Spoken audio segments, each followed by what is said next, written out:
प्रधान जी नमस्ते। नमस्ते नमस्ते। प्रधान जी 55,000 रुपया बा, ओइमे आधा आधा होक लगा दी। बस ये कौन पंचायती है? 42,000 तू दे दा, 42,000 तू दे दा, हो गई 55,000। प्रधान जी ढेर हो जाता। 53,000 ई दे दे, 53,000 ई दे दे, हो गई 55,000। तू तो ढेर कम बताओ तारी। 35,000 ई दे दे, सब 35,000 ई दे दे, हो गई 55,000। ये पंचायत को तर लगी इतना कम बताओ तर लगी। अरे 49,000 ई दे दे, 49,000 ई दे दे, हो गई 55,000। क्या बोलूं मैं इस पे, क्या बोलूं क्या मैं? इतना नहीं प्रधान जी के साथ रह के तनिका सीख लो। आते पंचायती को रख लू ना 55,000 रुपया बा, उनमें से आधा को दे। अच्छा तन से ना क्या हो?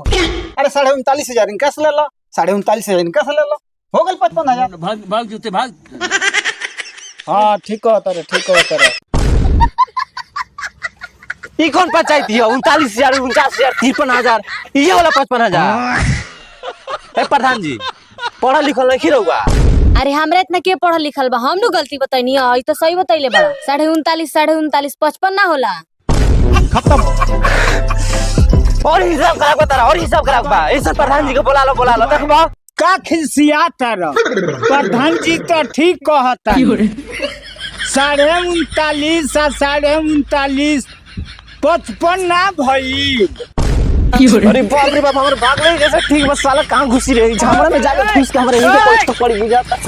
पंचायती को रेल बरसा प्रधान इतना पढ़ निकल बरसा हमरा के पकड़वा दियो। सारे बाप रे बाप 55,000 के 27,500, 27,500, 55,000 होला। कोनो को तो 42,000, कोनो को तो 49,000, और प्रधान ये को दिया 39,000, 39,000, 39,000, 55,000 होला।